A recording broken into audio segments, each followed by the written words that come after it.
조심해. 주 앞에 예배를 모신 여러분에게 그리스도의 은혜와 평강이 충만하기를 주의로 축복합니다. 베드로 사도가 그 말씀하셨어요. 말세가 되어지면 너희를 조롱하고 멸시하는 일이 나타날 것이라. 이것은 베드로 사도가 장래에 있을 어떤 일을 얘기하는 게 아니고 자신들이 겪고 있는 그 당시 교회를 보고 하는 말씀이죠. 그들은 이렇게 얘기한다고 그러죠. 주님이 다시 오신다고. 그런 말이 어딨냐. 세상을 보라. 원래부터 이렇게 있었고 앞으로도 원래 이렇게 있을 거고 지금도 계속 그렇게 될 거야. 이게 사도 바울께서 세상이 우리를 향해 조롱하는 말이 그럴 것이라고 말합니다. 사실 그렇습니다. 세상이 창조되어진 것인가? 그리고 하나님께서 목적하신 바대로 역사가 이렇게 이끌려가는 것인가? 아니면 그냥 흘러가는 것인가? 이 세상을 바라보면서 어떻게 이해하냐에 따라서 근본적인 삶의 태도와 역사관이 어떠냐에 따라서 신앙도 달라집니다. 많은 역사학자들이 이제 역사를 연구했습니다. 그리고 역사 속에는 어떤 의미가 있을 것이라. 역사 의미를 추구하는 역사 철학적인 시도도 있었습니다. 역사 철학적인 시도를 했는데 결국 포기를 했어요. 왜냐하면 역사에는 의미를 찾을 수 없다. 역사는 어떤 목표와 목적을 향해 나가는 방향성 있는 흐름이라는 것이 있다고 말할 수 없다. 이것은 굉장히 유물론적인 생각인 것이죠. 그러니까 원래 우주가 본래부터 있었다. 그래서 물질이 있었고 물질 속에 작용하는 원리가 물리적인 작용이요, 화학적인 작용이요, 생명체가 생긴 데는 유기체적인 작용이 있는데 이런 것들에 의해서 그냥 변화가 단순히 있었을 뿐이고 변화의 현상을 오늘 우리가 볼 따름이다. 근데 그 결과 생명체가 나왔다. 그렇게 되면 이제 진화론이 되는 것이죠. 근데 그 똑같은 관점을 가지고 역사를 보게 되면 역사도 또한 세상에 있는 일이 있고 그 일에 반응한 어떤 일이 있고 또 반응에 어떤 일이 있을 따름인 것이지 어떤 목적성인 대로 이끌어가는 어떤 흐름형은 잡을 수가 없다. 생명의 창조를 하나님께서 하셨다 그러면 목적성이 있는 겁니다. 방향성이 있는 것이에요. 이렇게 되도록 해라. 그래서 하나님께서 생명을 창조하신 것처럼 역사도 하나님께서 목적성을 가지고 이끌어 가신다. 이렇게 하면 분명히 하나님 존재를 이해할 수밖에 없고 그렇습니다. 우리는 하나님을 믿는 자들이요. 우리의 생명도 물질에서 우연히 나온 것이 아니요. 계획된 하나님의 의도 속에 나온 것이요. 따라서 우리의 삶도, 개개인의 삶도, 이 나라의 역사의 구성도, 전체 방향도 목적성 있는 대로 이끌려감을 간다. 이것을 우리가 믿습니다. 오늘 본문 속에는 바로 그런 일을 우리가 밝게 보여주는 하는 묵시를 보는 겁니다. 묵시란 것은 신비한 상징이요. 언뜻 이해가 안 되는 여러 가지 이미지들 그리고 숫자들로 이렇게 표현이 됩니다. 따라서 해석이 다양하거나 잘못 해석들이 나올 수가 많이 있죠. 오늘 7장 본문을 읽었는데 7장만 하더라도 짐승이 나옵니다. 짐승이란 도대체 뭘 가리키는 것인가? 넷은 도대체 뭘 가리키는 것이지? 아니 10뿔? 뿔이 10개라고? 아니 눈이 있고 입이 있고 큰 말을 하는 뿔이라니. 아니 뿔이 어떻게 말도 하고 눈도 있나? 옛적부터 항상 계시는 것은 무엇을 상징하는 것인가? 하늘 구름이란 건 뭘 의미하지? 한때 두때 반때는 뭘 뜻하는 것인가? 등등등 알 수 없는 말로 가득 차 있어서 이런 묵시문학적인 상징 표현들은 주의하여 해석을 해야 합니다. 지나치게 신비적으로 해석해버려서 하다 보면 다 자기식으로 해석을 해놓을 수가 있게 되기 때문이죠. 하나님께서 왜 이런 묵시적인 계시를 왜 주었을까요? 말씀의 계시로 또렷하게 설명해 준 대로 A는 B다, 가는 나고 이렇게 설명을 쭉쭉 해주시면 우리가 명료히 이해할 텐데 다니엘 자신도 이 묵시를 받고 도저히 끝을 헤아리지 못해서 근심하고 또 환상이 너무 충격적이어서 그 충격을 받아내기 어려울 만큼 힘들어하면서 천사들의 해석적 도움을 청했던 것이었습니다. 왜 하나님께서 다니엘에게 그걸 보여줬을까? 그때쯤에 7장부터 이어진 12장까지의 다니엘서 구조는 앞에서 봤던 1장 6장과 조금 차이가 납니다. 1장부터 6장까지 내용 속에는 다니엘과 다니엘 세 친구들이 겪었던 실제 어떤 에피소드들이에요. 사건들이에요. 그런 것들이 어땠는가를 보여주는데 7장부터 이하는 실제 겪었던 사건이 아니라 환상으로 본 것들이에요. 환상으로 본 어떤 그것들을 쭉 보여줍니다. 그러니까 이것들의 뜻이 무엇일까를 잘 해석하면 그러면 6장까지 다니엘과 세춘과 겪었던 그런 에피소드 속에 하나님이 개입하셨던 사건들, 그래, 그것이 맞구나 볼 수 있는 시각을 열어주기도 합니다. 하나님께서 보여준 7장부터 10장, 12장까지 묵시는 크게 네 가지로 되어 있죠. 네 가지 묵시가 나옵니다. 이건 앞으로 차근차근 찾아볼 텐데, 첫째는 오늘 7장에서 본 것은 바다에서 나온 네 마리 짐승의 묵시. 그리고 이제 이 네 마리 가운데 네 번째 짐승에 있어서 10가지 뿔과 그 가운데 나와 있는 작은 다른 뿔 하나의 묵시. 그리고 이제 이것들에 대한 해석으로서의 천사의 해석과 동시에 이것들을 완전히 괴멸하실 하나님 심판에 대한 묵시가 나옵니다. 이게 7장입니다.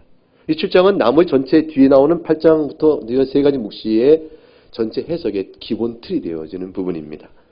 8장에 가게 되면 올레 강단에서 순양과 순염소에 관한 묵시가 나오고 역시 작은 뿔이 등장합니다. 이 작은 뿔은 7장의 작은 뿔과는 좀 다른 작은 뿔입니다. 9장에 가게 되면 다니엘 중보기도 나오죠. 성경 전체에서 가장 아름다운 기도 가운데 하나. 그리고 오고는 모든 세대의 교인들이 하나님의 백성들이 사랑했던 기도. 그리고 기도 속에 마음을 던져 항상 각각의 시대의 교회 형편을 놓고 울었던 기도. 그 기도가 이제 9장에 아름답게 나옵니다. 그 아름다운 다니엘의 중보 기도와 회개 기도 속에 71회, 70주가 돼요. 71회에 관한 그 일은 이제 71회에 관한 묵시가 나옵니다. 그리고 10장과 12장 가게 되면 이제 히데kel 강가에서 인자라 할 그는 이와 또 가브리엘 천사를 비롯한 두 명의 천사가 등장해서 마지막 종말 때까지 이루어질 역사 전개가 어떻게 될 것인가에 대한 묵시가 이어져 나갑니다. 이런 묵시들은 다 해석이 과연 어떻게 되는 것인가, 이렇게 상징적 언어이기 때문에 몇 가지 해석들이 주석가들 가운데 일치를 보지 못하고 다를 수가 있겠지만, 그러나 이 묵시를 해석하는 굉장히 중요한 요점은 뭐냐면, 상징을 임의로 해석하면 안 되고 상징이 성경 속에 사용되었던 근거에 비추어 살펴볼 것이로되, 하나님께서 이 묵시를 왜 주셨는가 하는 의도성과 관련해서 살펴봐야 되는 부분이 매우 중요합니다. 그 의도성은 바로 이것입니다. 결국은 네 가지 묵시는, 7장부터 이어지는 네 가지 묵시는 전부 다 한 가지 목적인데, 지금의 하나님의 백성과 역사 속에 살아가는 하나님의 백성과 오고 가는 모든 하나님의 백성들에게 주는 메시지예요. 그게 뭐냐면, 지금은 슬퍼도, 지금은 고난 속에서도, 지금은 억압 속에 있어도, 지금은 때로는 하나님의 징계로 고난 속에 있을 때라도요. 지금은 하나님의 의의 백성으로 싸우다가, 세상과 싸우다가 패배를 본 듯 상처 있을 때라도, 이건 영광스러운 상처죠. 영광스러운 상처 있을 때라도 뿐만 아니라 하나님의 징계를 받아 슬픔 속에 있을 때라도예요. 그 어느 때라도 하나님께서는 역사 속에 살아계셔서 간섭하셔 그의 목적들을 이끌어 가시는데, 주의 백성들을 어떻게 돌보시며 악의 세력부터 보호할 것이며 마침내 영원한 하나님 나라를 견고하게 세울 것인가, 이거를 확실하게 보여주시는 것이, 그것이 묵시 전체의 의도성이며 목적성입니다. 역사의 주권자는 나 아니라. 보는 것으로 해석하지 말고 내가 너에게 보여준 이 묵시의 내용 속에 주어지는 교훈으로 해석하라. 7장은 묵시 시점이 1절에 보게 되니까 이렇게 되어 있습니다. 1절 한번 읽어보죠. 같이 읽습니다. 시작. 바벨론 벨사살 왕 원년에 다니엘이 그의 침상에서 꿈을 꾸며 머릿속으로 환상을 받고 그 꿈을 기록하며 그 일의 대략을 진술하니라. 7장에 나와 있는 이 네 짐승의 환상과 이것들에 관한 이제 해석에 관한 이 환상이 언제 주어진 것이 되어 있습니까? 벨사살 왕 원년이라 되어 있습니다. 벨사살 원년이면 어느 때보다 먼저 주어진 것이죠. 앞장에 나왔던 6장에 나와 있는 다리오 왕 때의 사자굴 속에 던져진 사건보다 먼저 있었던 일이에요. 왜냐하면 다리오 왕은 메데바사의 첫 번째 왕이고, 메데바사는 바벨론을 무너뜨린 나라고, 바벨론의 마지막 왕 노릇한 사가 벨사살 왕이니까 결국은 그때보다 먼저 있었던 일이죠. 그러니까 기록은 뒤에 있지만 이 환상의 묵시 시점은 적어도 사자굴을 던질 때보다 앞서 있었다. 여러분, 이 묵시 환상을 받았고 난 다음에 하나님의 주권 통치에 대한 이 놀라운 환상을 받은 다음에 사자굴에 들어가기 무서워하겠냐. 하나님은 다니엘에게 용기를 주신 거예요. 그리고 그 앞에 넘어가서 5장에 가게 되면 벨사살 왕이 마지막에 멸망하는 내용이 나오죠. 메네메네 대길 우바르신 해가지고 이 발사왕이 대신 다 모아놓고 예루살렘의 성전에 가져온 금 그릇을 갖고 오라 해놓고 거기서 술 따라 먹고 파티하다가 그러다가 어떻게 됩니까? 한순간에 그날에 패배하고 죽임을 당하며 바벨론이 멸망하는 내용이 5장에 관한 내용이 아닙니까? 근데 5장이 이때 벨살 왕이 즉위한 지 몇 년 지난 다음이거든요. 그러니까 메데멘의 대결 우바르신 이란 이 환상의 벽에 나온 손가락의 신비적인 이 글씨를 보고 놀래서 해석을 다니엘이 요구했을 때, 그 다니엘에게 이걸 마치면 내가 세 번째 지위를 주겠다 했을 때 다니엘이 볼 때는 무슨 얘기가 됩니까? 이미 벨사살 원년에 다니엘 7장의 묵시를 받은 다니엘로서는 벨사살 왕이 이걸 마치면 내가 세 번째 지위를 주겠다는 말이 전부 다 뭐예요? 헛것이요, 그림자에 불과한 것이요, 곧 자기가 죽을 것인지 모르면서 하는 것에 불과한 내용이 되고 말죠. 역사를 하나님이 통치한다는 걸 알고 있는 사람, 그걸 확신하고 있는 사람은 세상이 호언장담하고 이렇게 역사를 이끌어 가시거나 말하는 모든 것들에 대해 뭐라고 말합니까? 아니라고 말할 수 있는 것이죠. 그래서 보이는 것을 두려워하지 아니하고 보이지 않는 하나님을 바라보고 살게 되어집니다. 그래서 앞에 다니엘서 5장과 6장의 내용은 7장에 오게 되어지면 우리가 쭉 읽어오면서 7장을 읽고 다시 앞에 가게 되면 다니엘의 심정 속에 하나님 주신 은혜가 뭔가를 알 수 있게 되어집니다. 이미 하나님이 역사의 주권자이심을 묵시로 보인 그 은혜를 받은 다니엘은 자기 생활 속에 겪는 여러 상황 속에서 담대히 주의 나라와 주의 백성 살아가는 그 발을 든든하게 할 수 있었고 허리춤을 딱 든든히 묶을 수 있었고 겁을 내지 않을 수가 있었던 것입니다. 이 같은 사례는 오늘날 우리에게 똑같은 것이에요. 하나님의 말씀을 듣고 성경을 통해 예수 그리스도께서 우리의 구주이시여 하나님이 살아계셔서 역사하신다 라는 사실을 성경을 통해 우리가 굳건히 믿거니와 창세부터 계시록에 이어지는 구속사 전체 흐름 속에 이어지는 하나님의 살아계신 능력의 역사를 예언과 성취요 말씀의 진리의 영통함과 신비함 속에서 우리가 확인되면 오늘 우리가 살아가는 역사 속에서도 우리 분명히 알 수 있는 것이죠. 하나님께서 살아계셔서 이 나라의 역사와 전세계 역사를 이끌어 가시되 택한 배에서 불러내셔서 주의 나라를 세워가시니 세상은 교회를 대적하고 세상은 복음을 대적하고 세상은 하나님 나라를 대적한다 할지라도 우리만 남은 것 같을지라도 우리는 말씀과 앉아서서 그 길을 서감에 두려움이 없다. 이것이 궁극적으로 묵시를 준 목적이 되어집니다. 7장의 묵시는 오늘 본문의 묵시는 크게 둘로 나눠집니다. 1절부터 18절까지 말씀입니다. 1절부터 18절까지는 내 짐승에 대한 묵시와 동시에 옛적부터 항상 계신 자의 묵시와 이 환상에 대한 간단한 해석이 이어지고요. 그리고 19절부터 마지막 28절까지 말씀 속에는 그 가운데서 내 짐승 가운데 네 번째 짐승에 초점을 맞추고 특별히 그 가운데 들어간 10가지 뿔과 그 가운데 들어간 작은 뿔 가운데로 좁혀서 들어가면서 다시 한번 마지막 날 심판의 권세에 따라서 이 악의 세력들이 어떻게 멸망할 것을 보여주는 묵시로 이어져 갑니다. 그러니까 첫 번째 묵시는 바벨론 제국으로부터 시작한 일반적 악의 세력의 역사에 대한 것을 총괄하고 있고 두 번째 이어지는 7장에 나오는 이 묵시의 내용은 두 번째 부분은 특별히 그 가운데서 마지막 날에 있을 환란에 대한 내용을 더욱더 자세히 보여주고 있다. 이렇게 볼 수가 있겠습니다. 묵시의 내용을 좀 자세히 들어가 보게 되면 네 가지 짐승이 나오죠. 네 마리 짐승이 나오는데 네 마리 짐승들이 각각 무엇을 가리키는 것인가? 이거에 대해서는 주석가들이 다 통일되어 있습니다. 그러니까 어떤 입장이건 개혁파 신학이 받는 것이건 아니면 세대주의가 받는 것이건 또 개혁파 안에서도 신학자가 다소 주석까지 다를 수 있는데 각각 입장이 다른 것을 크게 네 가지 또는 세 가지 유형을 나눌 수 있지만 네 가지 정도 나눌 수 있죠. 하나는 이제 자유주의적 비평 해석인데 자유주의 비평 해석은 사실 받을 게 못 됩니다. 성경관 자체가 잘못되어 있어서.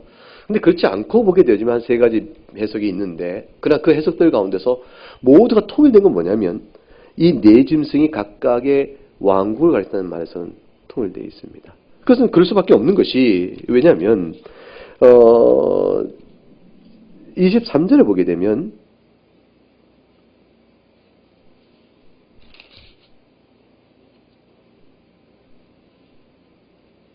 이 소재 보게 되면 넷째 짐승은 넷째 나라다 그랬고 24절 또 열 왕이 등장한다. 이런 표현으로 설명하고 있잖아요. 실제로 하나하나가 전부 다 왕국임을 쭉 설명해 주기 때문입니다. 그러니까 17절에 가게 되면 그 진상이 이 꿈의 머릿속의 환상을 보고 이 환상의 진상이 뭐요? 16절에 이제 다니엘이 물으니까 천사가 알려주기를 17절에 그 네 큰 짐승 세상이라는 네 왕이라 그랬어요. 이건 하나의 개인적 왕만을 하는 것이나 왕을 대표로 하는 왕국의 의미를 갖게 되어집니다. 그럼 어떤 나라일 것인가 하는 것은 성경 자체가 이건 각각 나라를 가리킨다고 말했으므로 의심의 여지가 없는데 이 첫째, 둘째, 셋째, 넷째는 각각 어떤 나라를 가리키는 것인가? 그것들을 이제 주석가들이 연구하고 성경을 풀겠죠. 그걸 풀 때에 4절에 첫째는 사자와 같은 독수리 날개에 있다 한 이것은 어느 왕국을 가리키는 것일까? 대체로 다 이것은 바벨론이라고 했는데 의심의 여지가 없습니다. 실제 바벨론은 이제 고고학적으로 이제 유적을 발견해 보게 되면 바벨론 제국의 그 나라를 상징하는 상징물 자체가 사자 모양이요, 날개 달린 사자물의 그 조각상들을 보게 되어집니다. 지금도 나라마다 이제 그 상징하는 동물들이 좀 있잖아요. 뭐 모두 우리나라는 상징하는 동물이 있습니까? 없죠. 토끼인가요? 그건 이제 그 한반도 갖고 일제가 했다 그래서 그거에 반대소리는 고랑이다 이렇게 하는데 우리나라를 상징하는 대표적 동물이 없는데 미국은 되게 이제 독수리라고 그런가요? 독수리 맞는지 모르겠는데 그거고 러시아는 뭐라 그래요? 곰 뭐 그런 식으로 얘기하는 것 같죠. 또 확인해봐야 되지만 아무튼 그렇지만 이 나라든 이제 여기 성경에는 이런 묘사로 그걸 보여주고 있습니다. 이게 바벨론이고, 근데 바벨론이라고 보는 이제 해석과 관련해서 4절을 풀어가겠다 이렇게 보이죠. 날개가 뽑혔다. 그리고 땅에서 들렸다. 사람 두 발로 서게 했다. 사람의 마음을 받았다. 이 표현들이 무엇을 가리키는가 정확치가 않습니다. 정확치 않는데 이제 해석을 하는 것이죠. 바벨론이 맞다른 통일된 주석적 의견이 있고 그건 받을 만합니다. 그 다음에 날개 뽑혔고 땅에 들어서는 바벨론 왕국이 날개 뽑힌 자처럼 비참해졌다가 땅에서 들려서 높임 받았다가 그렇게 되겠느냐? 망했다가 서는 것이냐? 이렇게 바벨론의 성쇠를 가리키는 것이냐? 또는 사람처럼 두 발로 섰다가 또 사람의 마음을 받다. 사람의 마음이라는 것은 짐승에게는 굉장히 좋은 이성적 총명함이거든요. 지혜론자가 된다는 얘기냐? 이렇게 해석되었을 때에 이것들은 아마 느부갓네살이 당했던 그것을 가리키는 것이 아닐까. 교만했다가 금방 짐승처럼 하나님 앞에 치임받았다가 다시 이성을 되찾는 느부갓네살의 자체 인생의 모습과 비슷하다. 이렇게 해석도 합니다. 어쨌든 첫째는 하나님께서 다니엘에게 보이는 묵상 속에서 첫째는 바벨론 제국을 쭉 보여줍니다. 두 번째는 다른 짐승은 곰과 같다 했습니다. 한쪽은 들었고 그렇게 되어 있는데 한쪽은 높고 한쪽은 낮다 돼서 이건 두 개의 두 발 가지고 비교할 때 하나는 메대와 바사 두 개의 민족이 연합된 한 나라를 이루는데 그때 바사가 더 승하고 메대는 더 약해집니다. 그것을 가리키는 것이라 묻고 입사에 새 갈빗대가 물렸다는 것은 잔인한 정복력을 뜻하는 것인데 그치로 새 갈빗대가 어느 나라를 가리키냐 그래서 알 수가 없습니다.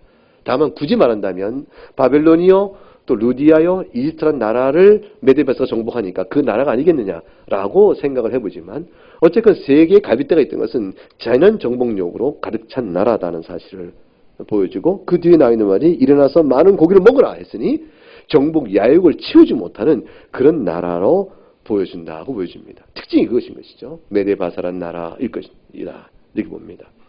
세 번째 나타난 짐승은 표범인데 새의 날개를 넷이 달았다고 되어 있습니다.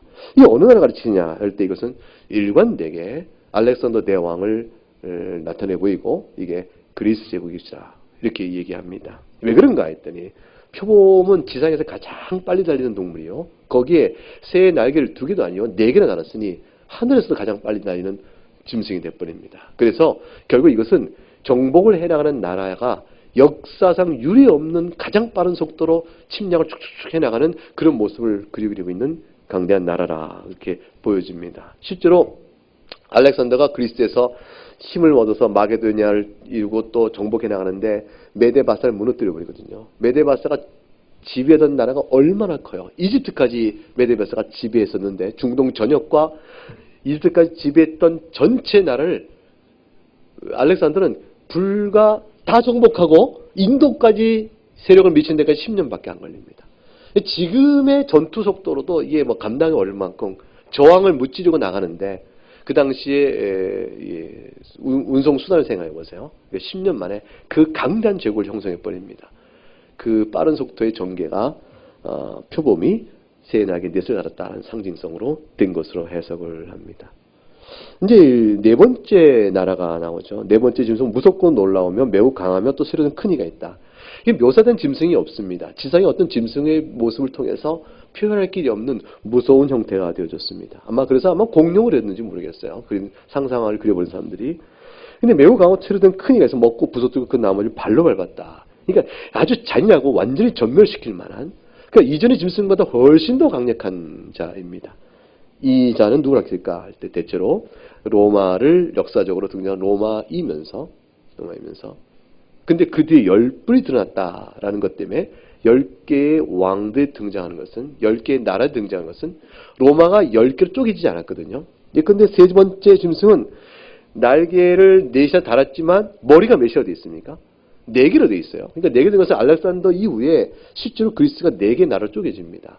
그래서 그리스와 마게도 지배하는 한 나라, 그 다음에 중동 지역을 지배하는 한 나라, 그 다음에 이집트 지역 어간을 지배하는 한 나라, 그 다음에 또 이제 팔레스타인과 이집트를 지배하는 한 나라, 이렇게, 그리고 또 한 나라가, 내가 지금 어느 거 얘기했죠? 소아시아, 터키 지역 하는 나라, 곧빨리 먹으니. 터키 지배하는 나라, 이렇게 4개의 나라로 각각 왕들을 세워서 그리스가 쪼개집니다. 굉장히 큰 나라죠, 그래도. 그렇게 쪼개지는데, 로마 7번째, 4번째 짐승은 로마를 가리킨다는 말에 통일되지만, 그 뒤에 10뿔이 나오는 10나라가 뭔지는 말하기 어렵습니다. 왜냐하면, 로마 제국은 10개로 분열되는 것은 아니기 때문입니다. 그래서 이게 이제 이걸 종말론적으로 잘못 해석한 사람들은 EU죠. 유럽연합이 10개국이 모였을 때, 이게 바로 이걸 가리킨다고 얘기하고, 이렇게 막 해석을 했는데, 무리한 해석입니다. 실제로, 10왕들은 로마 제국을 뒤이어 나오는 세상의 역사 종말 때까지 이어진 나라의 속성들을 다 가리는, 나라 전체를 가리키는 것입니다. 그러니까, 구체적으로 역사 속에서 4개의 나라를 표본으로 제시하시고, 그 이후에 이어지는 10왕들로 표현되는 나라들은 모두가 앞에 나온 4나라의 특성을 다 갖고 있는 나라들이에요. 먼저 하나님 나라를 대적하는 나라들 특성을 갖고 있는 것이죠. 그 중에 로마 제국이 가장 강력했는데, 그리고 가장 오래 갔는데, 그 이후에 이어지는 나라들은 로마 제국과 같은 특성을 갖지만 그만큼 못된다 할지라도 같은 성질로 역사 속에서 하나님 나라를 대적하는 세상의 악의 세력으로 존재하게 될 것이다. 이렇게 되어지는 것입니다. 그러니까 이게 무슨 얘기를 하냐면 세상 나라는 하나님 나라가 아니에요. 미국은 하나님 나라가 아닙니다. 세상 역사 속에서 하나님 나라를 세우려고 하면 불가능합니다. 어떻게 그걸 세우겠어요? 그렇게 세우지 않아요. 그래서 한때 그런 꿈을 꿨었죠. 우리가 이제 하나님 나라를 세우자. 이제 그래서 우리가 정말로 예수 믿는 사람만 우리가 시민권을 갖고 투표권을 갖고 다스리며 정말로 중생자가 아닌 사람은 이 나라에 시민권을 주지 말자. 그래서 하나님 나라 이 땅에 세워보자라고 시도했던 때가 있었지만 전부 실패가 돌아갑니다. 왜냐하면 설사 10명이 그런 마음을 갖고 중생자로서 정말 신앙이 간절히 뚜렷하며 그런 사람 10명이 모여서 10쌍의 가정이 모여서 세웠다 하지만 자식들은 그렇게 되지 않는 것이. 신앙이 육체의 혈연으로 이게 이어받듯이 신앙도 유전되는 것이 아니라 그 말이죠. 신앙은 전부 가르쳐야 되는 것이. 하나님의 은혜를 구하며 가르쳐야 신앙이 전해지는 것이지 부모가 믿으니 아이에게 육체의 기운과 성격이 유전돼도 그냥 유전받는 게 아니거든요. 우리가 믿거니와 믿는 부모의 자녀에게 하나님의 언약적인 은혜 가운데 있기 때문에 그들도 하나님의 언약 백성을 우리가 간주하여 외적인 측면에서 신앙의 은혜가 있을 것이 우리가 믿고 은혜를 구하죠. 그 교회라는 특성 속에서 가르쳐 나가지만 교회 중에 모두가 반드시 그런 것은 아니라는 것은 성경적으로 우리가 잘 아는 것입니다. 그래 그거 실패할 수밖에 없는 겁니다. 자식대에 의해서 이질적 구성이 되어버리게 되는 것이죠. 결국 그렇게 되어진 이 땅의 지상의 하나님 나라 구성은 불가능합니다. 오직 딱 한때 주께서 이 땅에 오셔서 택한 백성을 불러 모으실 그때야 비로소 온전한 하나님 나라가 지상 속에서도 실현될 수가 있는 것이죠. 그러니까 역사 속에 존재하는 모든 나라는 근본적으로 존재 성격 자체가 원리적으로 하나님 나라 가치에 충돌되는 부분을 갖게 돼 있고, 또 그래서 하나님 나라를 거슬려가는 그러한 영적 영향력과 또 도덕적 가치와 또 그것을 핍박하거나 하는 물리적인 힘들을 갖게 되어 있습니다. 4세기 초에 로마 황제가 기독교를 공인하고 나중에 국교로 삼아서 통치적인 기독교 종교로 그걸 삼지만, 그 시민 종교가 되지만, 그러나 국가 종교가 되지만, 그러나 그것은 곧 로마는 세속적 국가가 하나님 나라인 것은 아닙니다. 그러면서도 하나님 나라를 훼손하고 해치고 대적하는 일들은 국교로 삼은 그 나라의 세속성을 통해서도 드러나게 되어 있습니다.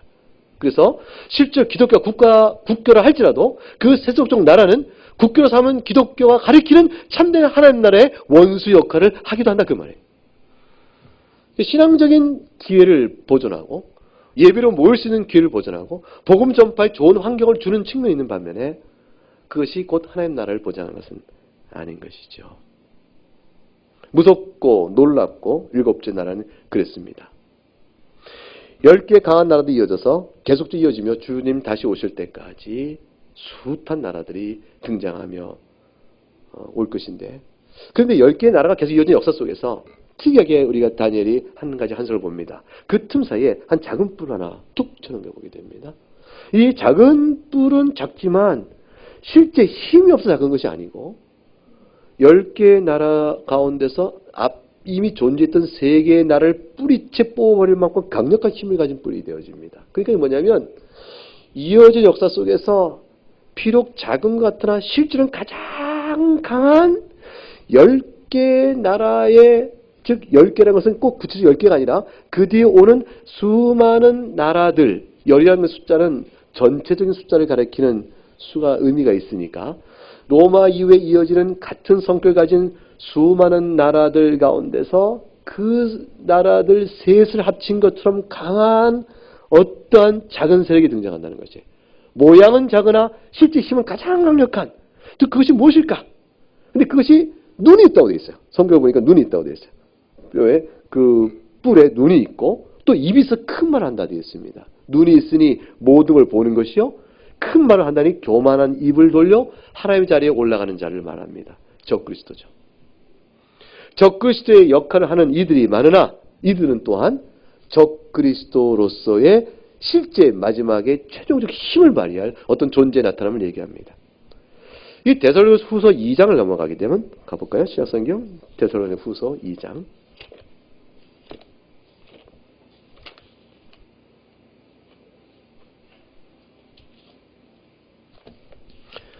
2장 3절과 4절 말씀에 사도 바울은 이렇게 얘기한 분이 있는데, 바로 얘기한 것이 있는데, 그가 바로 이 자를 말한다고 볼 수 있습니다.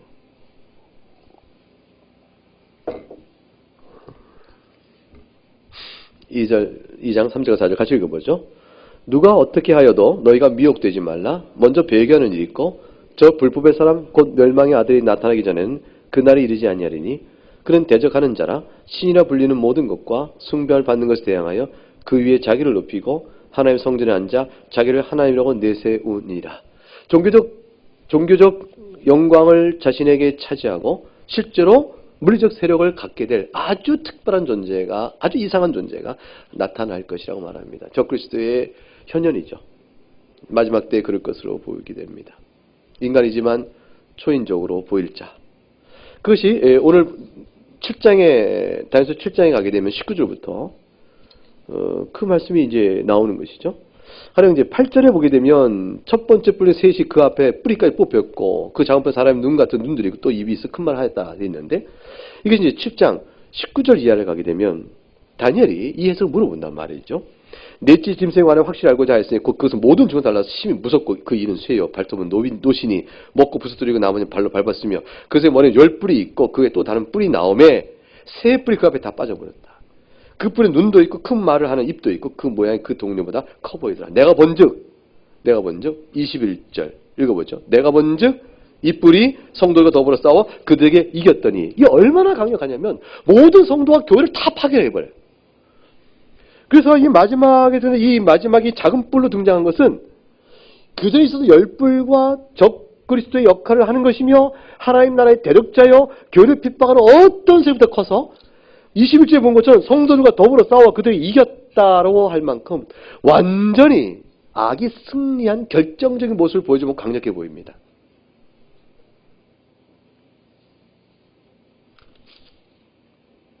23절에 해설이 나옵니다. 모신자가 이처럼 이르되 넷째 짐승은 땅의 넷째 나라인데 다른 나라가 달라서 온 천을 삼키고 밟아 부서뜨릴 것이다. 열 뿔은 그 나라에서 일어날 열 왕들인데 그 후에 또 하나가 일어나리니 먼저 있던 자들과 다르고 새 왕을 복종시킨다. 그가 장차 25절 같이 읽어보죠.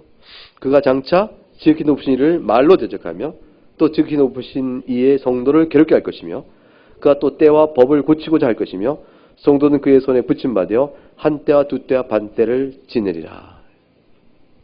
악의 완전한 승리죠. 법을 고친다는 것은, 때와 법을 고친다는 것은 정권을 가졌던, 권력을 전체 가졌던 것을 의미합니다. 그 당 지배하는 모든 대상들의 삶과 생각과 마음을 완전히 바꾸어 자신들 임의로 다스릴 자가 되어진다는 것을 의미합니다. 그런데 한때, 두때, 반때를 지내라 하겠습니다. 한때, 두때, 반때는 1년, 2년, 1년, 2년, 그 6개월. 이렇게 이제 요한계시록에 보면 설명이 돼 나갑니다. 구체적으로 이게 실제 3년 반이라는 시간이냐, 아니면 상징어냐, 그것은 해석이 다릅니다.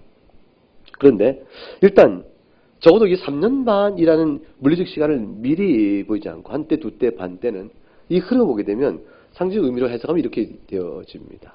그게 뭐냐면 이런 그 마지막에 이들의 악의 세력이 성도를 완전히 제압하는 일이 시간적으로 3년 반이라는 것 자체는 확정짓기 어려워요. 그런데 한때, 두때, 반때가 갖고 있는 상징 의미는 이것입니다. 성도들에게 주는 인내예요. 그게 뭐냐면 악의 세력이 이렇게 결정적으로 장악을 해버립니다. 그러면 숨을 못 쉬죠. 숨을 못 쉬어서 이제는 하나님 나라는 없고 악의 세력이 지배하니 우리는 이제 다 죽은 자가 된 것이 아닌가 하고 일정 기간을 지나가요. 지나가는 가운데 무너져가는 교회가 보입니다. 배도자가 등장하고 무너져갈 것이에요.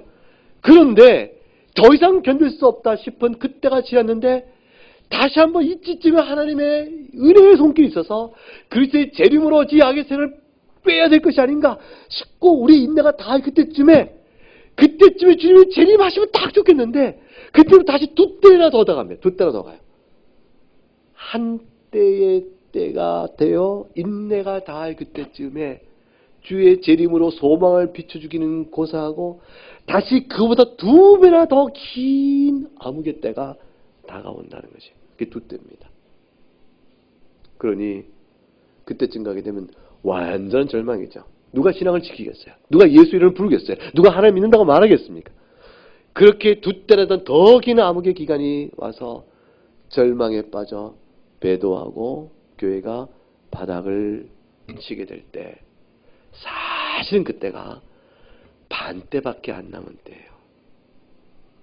그리고 주님이 오시게 된 겁니다. 우리가 살아갈 마지막 역사의 종말의 때는 신앙을 지켜낸다는 사실은 어렵게 어려움에 어려움이 더할 것이라 하는 것입니다. 이미 우리는 성경대로 가르침을 다 주장할 수 없는 시대가 점점 오게 되어 있는 것이고 소수자의 삶이요 조롱과 멸시를 받는 일들은 대만 있는 것입니다. 그런 일들이 계속해서 물밀듯 썰물과 밀물처럼 왔다가 잠시 낮은 것 같으나 또 밀려 오게 되는 것이죠. 그렇게 되는 것입니다. 예수님께서 따라서 한때, 두때, 반때를 지내라는 말씀 속에는 사실 이렇게 한때 인내가 단 한때가 지나고 일정한 기간이죠. 그것에 지속 힘들 때인데 더 긴 두 배나 더 견뎌야 되며 그걸 견디지 못해서 무너질 때쯤에 사실은 반때밖에 안 남았으니 소망이 멀지 않다는 걸 보여주는 그런 암시가 있는 것인데 이 모든 걸 통틀어 말하면 그것은 결코 영원하지 않다는 것이에요. 아무리 그래봐야 영원하지 않다. 그래서 한때, 두때, 반때만을 지나야 된다는 기간이 실제 3년 반인지 정확히 알 수 없어요. 알 수 없지만 상징적 의미를 보더라도 결국 이것은 정한 때까지 일정한 시간이 지나면 끝나버릴 왕국이라는 것이죠. 그것이 굉장히 중요합니다. 마태복음 24장을 열어보면 15절과 24절에 주님께서 이렇게 얘기하셨습니다.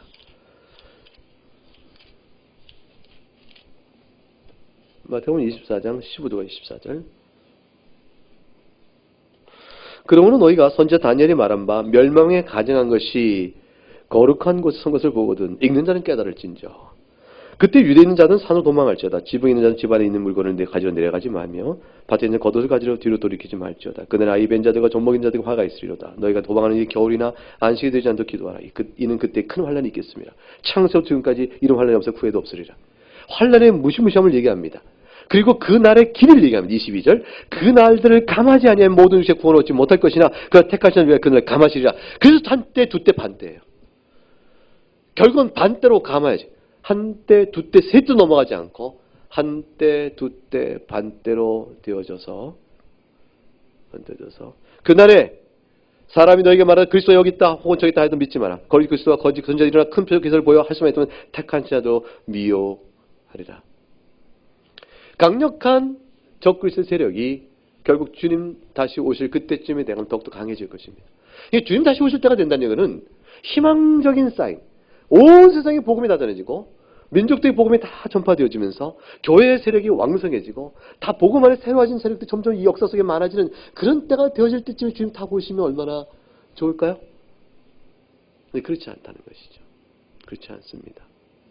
주님 다시 오실 그날일 때 지금도 그런 것처럼 지금의 지구상 속에서 그리스도 믿는 신앙이 곧 죽음인 것을 갖는, 예수 믿는 것은 곧 죽음인 것을 뜻하는 그런 나라가 있잖아요. 지금도. 그런 나라가 지금은 종말론적 이 상황 속에 살고 있는 것이죠. 우리나라는 예수 믿는 것 죽음은 아닌 나라입니다. 참 감사하게도. 그러나 우리나라의 역사 미래가 지금 다시 올 때쯤에 우리도 그와 같은 처지, 지금 이 지구상에서 예수 믿는 게 곧 죽음인 나라처럼 우리나라의 교회도 그런 상황으로 몰려갈지 모르죠. 전 세계적 교회가 아마 주님 다시 올 때 되면 이와 같은 큰 어려움의 위기를, 도전을 받게 될 것이다. 그것이 다니엘이 본 묵시입니다.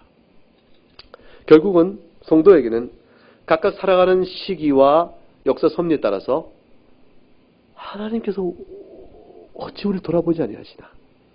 언제까지 악의 세력을 참으시는 것인가?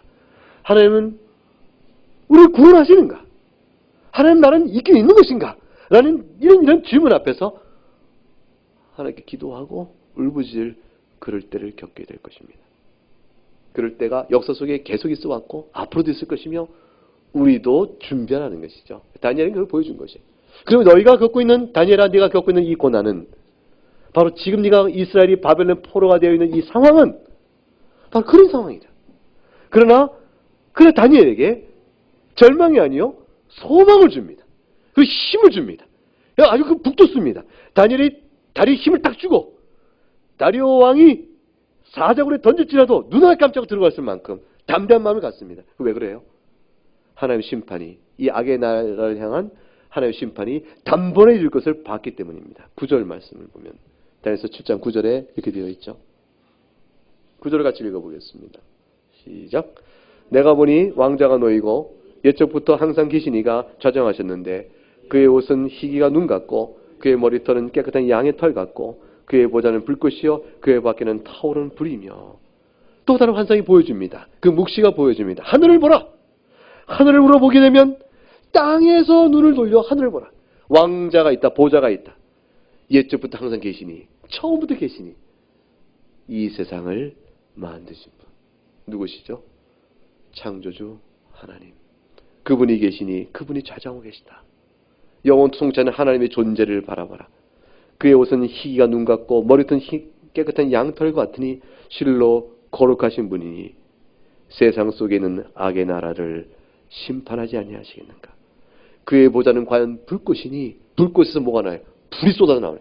성경에 나온 불의 시조라는 것은 하나의 보좌에서 나오는 강한 불은 심판을 의미합니다. 죄를 살라버리신 것이죠. 심판하시는 분이시요 그의 바퀴는 타오른 불과 같으니 참 재미있게 보좌가 바퀴가 있어요. 바퀴가 뜻은 운동력을 뜻하는 것이고 운동성을 갖고 어디에나 계신 편재성을 의미합니다. 그래서 하나님의 보좌의 바퀴는 하나님의 온 역사 시간에 어디에도 있으신 분이요. 공간 어디에 있는 분. 어디에나 항상 계신 분을 의미하는 것이죠. 그래서 그의 밖에 타오른 불이 있으니 하나님의 모든 역사를 주관하시며 모든 나라의 악의 세력을 다 그의 보좌에 나오는 불꽃으로 심판하신다. 10절 불이 강처럼 흘러 그 앞에 나오며 그를 섬기는 천천히 그의 모셔서는 만만이니 하나님께서 모든 대적자 가운데서 다 하나님의 백성은 다 죽은 것 같으나 천사를 동원하시고 그의 택한 백성을 다 불러 모으셔서 영광과 존귀를 받으시면서 심판을 베푸신다. 그 심판을 베푸시기에 주님께서 책을 펴내시니 책을 펴낸 그곳에 모든 악행이 낱낱이 기록되어서 하나님 나라를 대적자들은 빠짐없이 공의의 심판을 받게 될 것이다. 이 선언입니다. 이것이 우리의 소망입니다. 하나님께서 이제 계시록에 나오지만 심판하실 때 책자를 펴신다고 되어 있어요. 말과 행한 모든 것을 다 기록한 것들이라 이렇게 되어 있습니다. 예수 그리스도를 믿지 않는 자들에게는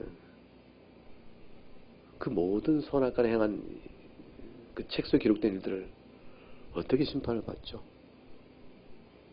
그리스도 안에 있는 자들은 그 모든 기록된 선악의 행위를 주께서 감추시니까 사는 거예요. 이들에게는 마지막 날에 그걸 펴놓고 심판하시는 거예요. 모든 악의 세력을. 지금 얼마나 많은 한국 이 나라 백성이 봤는지 모르겠지만 제가 할 때 1000만이 봤다는 얘기를 들은 것 같은데 그 신과 함께라는 영화가 있습니다. 차태현이라는 사람이 나와요. 보신 분 없습니까? 불교 내세관 영화예요. 가서 보세요. 아주 재밌습니다. 저는 이제 온 가족이 가서 봤는데 아들하고 같이 가서 봤어요. 이제 복음에 대한 토론이 벌어진 거죠. 이상하게 불교 내세관에 따라 죽은 다음에 염라대왕 앞에 가서 7가지 지옥의 심판을 받고 그 다 이렇게 해소가 되어지면 이제 환생을 한다든가 무슨 뭐 부처가 되는지 모르겠어요. 아무튼 뭐 그런 영화입니다. 근데 거기에 복음의 메시지가 가득 차 있어요. 우선 가만히 보게 되면 이 차태현 사람이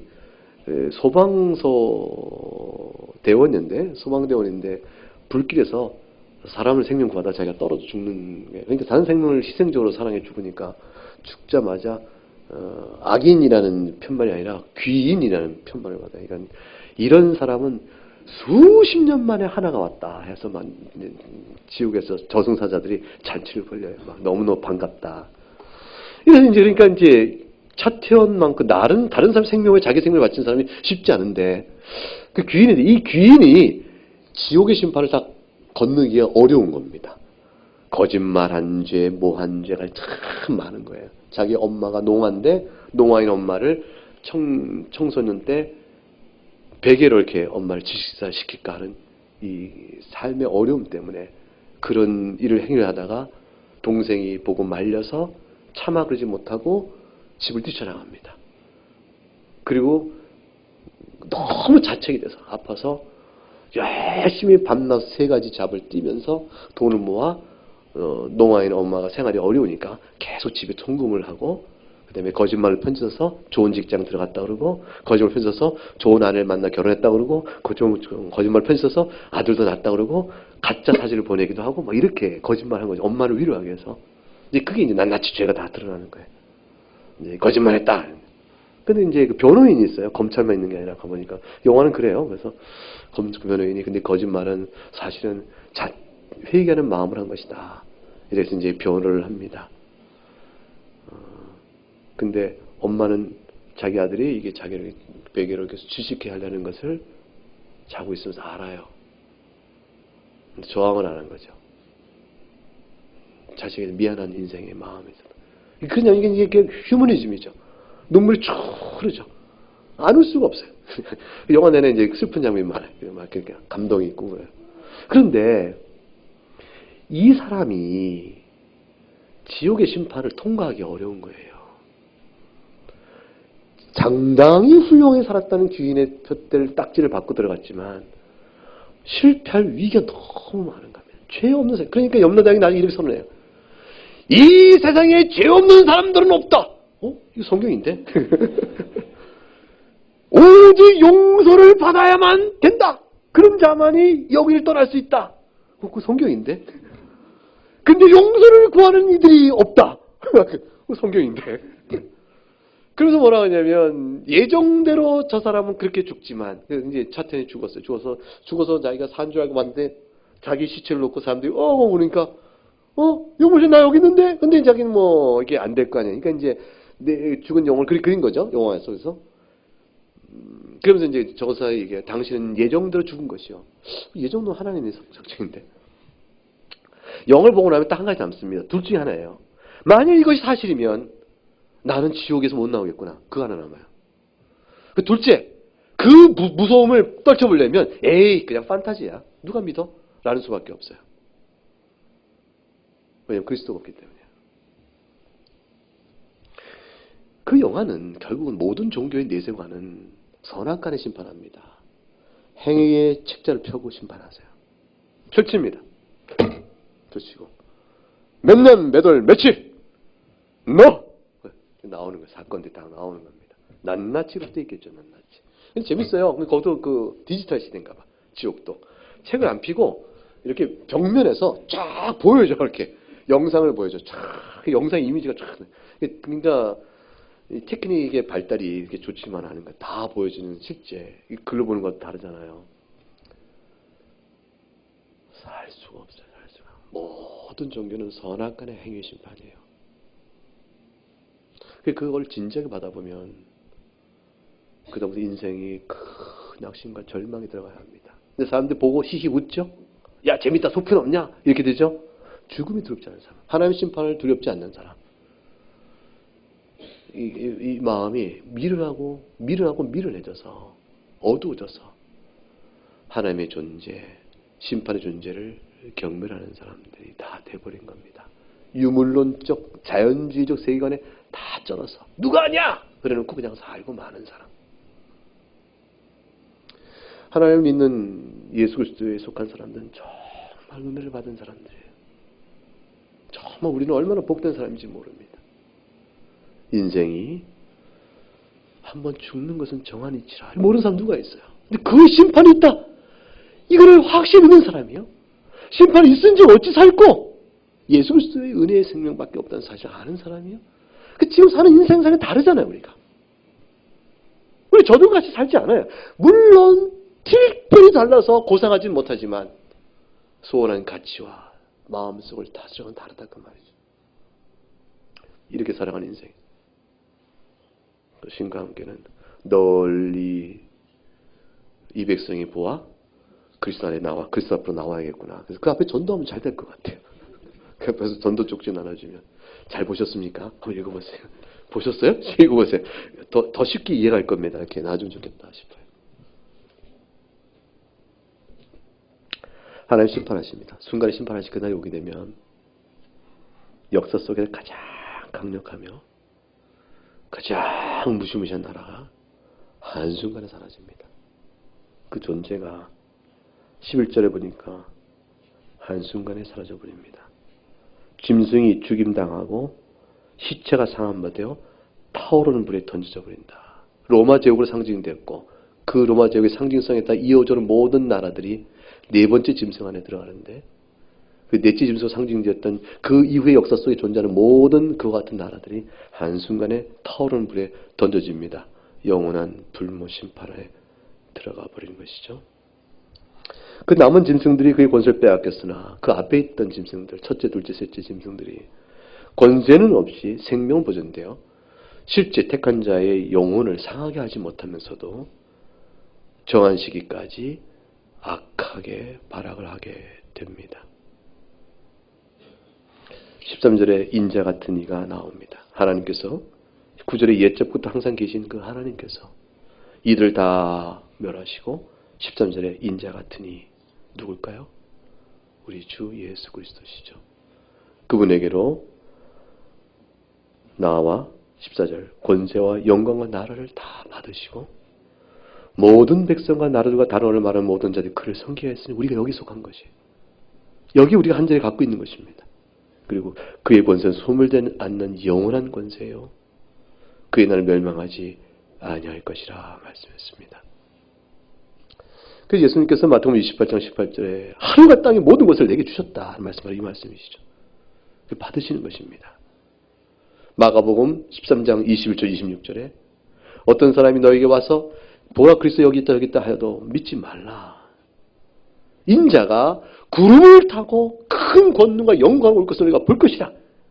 하나님께서 인자 같은 이 바로 다니엘 7장 13절에 이에게 준 그 권세를 가지시고 영광 중에 재림을 하시게 되는 겁니다.